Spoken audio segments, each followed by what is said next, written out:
இப்போது புதிய அறிமுகம் ஆச்சி ஹோட்டல் சாம்பார் 50 கிராம் ரூபாய் 20 மட்டுமே.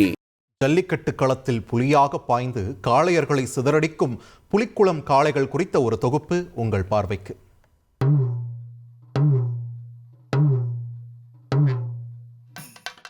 புருவங்களை மிரட்டலாக உயர்த்தி உருமலோடு எதிராளியை ஏன் கிட்டையா என பாய்ந்து குத்தி தூக்குவதில் கில்லாடி இந்த புலிக்குளம் பாய்ஸ்.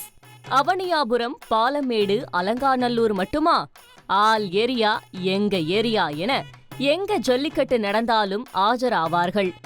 தொட்டுப்பார் என்ற சவால், கெத்தான பார்வை, ஜிம் பாடி என அவங்க ஆட்டமே தனிதான் என்று ரசிக்கலாம்.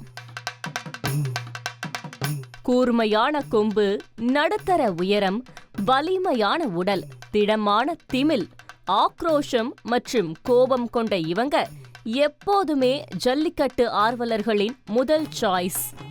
அவனியாபுரம் ஜல்லிக்கட்டில் உடல் சிலுப்பிலேயே மிரட்டி பரிசை தட்டி சென்ற சசிகலா காளையும் இதே புலிக்குளம் காளைதான்.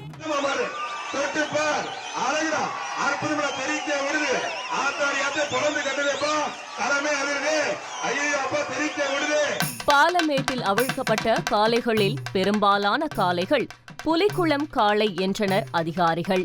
1100 காளை முக்கியமாக புலிக்குளம் பிரீடு. மதுரையை சுற்றியுள்ள சிவகங்கை, விருதுநகர், மதுரை, திண்டுக்கல் ஆகிய மாவட்டத்தில் இருந்தும் இந்த மாடு ஜல்லிக்கட்டு காளைகள் வளர்க்கப்பட்டு கொண்டு உள்ளது. இது முக்கியமாக இது புலிக்குள இனத்தை சேர்ந்ததாகும். இயற்கையாகவே அதிக வீரமும் அதிக வேகமும் கொண்டவையாக வளர்கின்றன. அதிக திறன் கொண்டவை.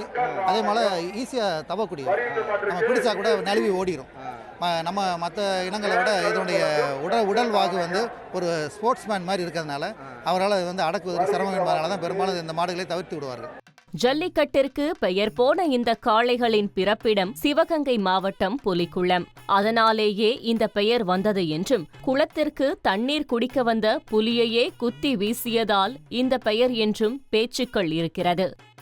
களத்துல தாங்க கோபக்காரன், வீட்டுல பாசக்காரன், விவசாயத்துல கெட்டிக்காரன் என பேச்சும் உள்ளது.